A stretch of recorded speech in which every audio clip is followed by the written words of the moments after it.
জয় বলো বাবা লোকনাথে, জয় জয় বলো লোকনাথে, জয় বলো বাবা লোকনাথে, জয় জয় বলো লোকনাথে।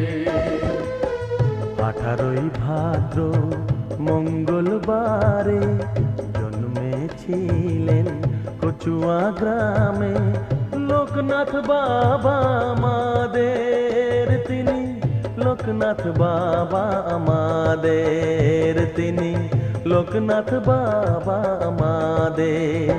জয় বলো বাবা লোকনাথে, জয় জয় বলো লোকনাথে, জয় বলো